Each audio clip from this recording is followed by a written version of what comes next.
Hello friends, இந்த வீடியோல நம்ம என்ன பார்க்க போறோம் அப்படினு பாத்தீங்கன்னா TNPSC CTSE 2025 கான preparation கான சில important concepts தான் நம்ம பார்க்க போறோம். சோ உங்களுக்கு ஆல்ரெடி தெரியும் TNPSC CTSE 2025 க்கு online classes and test batches வந்து going on. So அதுல join பண்ண விருப்பப்படுறவங்க Telegram channel join பண்ணிட்டு எனக்கு மெசேஜ் பண்ணுங்க. ஓகேங்களா? for both ECE and EEE students. ஓகேங்களா? So நம்ம இன்னைக்கு வீடியோக்குள்ள போலாம். சோ இன்னைக்கு நம்ம என்ன பார்க்க போறோம் அப்படினு பாத்தீங்கன்னா Kirchhoff's first law. ஓகேங்களா?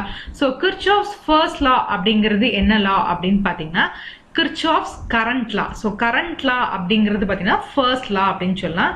இது வந்து law of conservation of charge அப்படினு நம்ம சொல்லுவோம். ஓகேங்களா?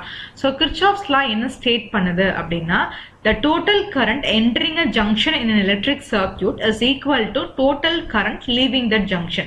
So ஒரு junction அப்படின்னு எடுத்துட்டோம் அப்படின்னா அந்த junctionல எவ்வளவு current enter ஆகுது will be equal to total current leaving that junction அப்படின்னு நம்ம சொல்லலாம். ஓகேங்களா? Or we can say algebraic sum of currents in a network meeting at a point is 0 அப்படின்னு சொல்லலாம். ஓகேங்களா?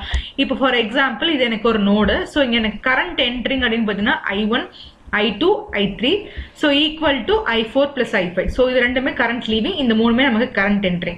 So current entering equal to current leaving அப்படின்னு நம்ம சொல்லலாம். ஓகேங்களா?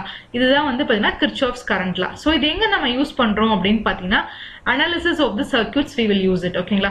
So for example பாத்தீங்கன்னா இப்போ எனக்கு ஒரு circuit இருக்கு. ஓகேங்களா? So இந்த circuit நான் nodal analysis apply பண்றேன் அப்படின்னா so இந்த node அந்த நோடுக்கு நம்ம ஈக்குவேஷன்ஸ் எழுதுறப்ப நம்ம வந்து என்ன யூஸ் பண்ணுவோம்னா Kirchhoff's current law யூஸ் பண்ணி ஈக்குவேஷன்ஸ் எழுதுவோம். ஓகேங்களா? For example இங்க பாத்தீங்க அப்படின்னா இந்த நோடு. So நான் இது ஒரு நோடுன்னு எடுத்துக்கிட்டேன். So இந்த நோடு நான் எடுத்துக்கிட்டேன் அப்படின்னா எனக்கு இது என்னது அந்த நோட்ல நமக்கு current entering is equal to current leaving நம்ம எழுதணும். So இந்த நோட்ல current entering அப்படின்னு எடுத்தீங்கன்னா I1 is equal to so இது வந்து current leaving. So I2 I3. So I1 equal to I2 plus I3 அப்படின்னு எழுதுவோம். So அதுக்கப்புறம் நம்ம Iங்கிறது நமக்கு தெரியும் V by R.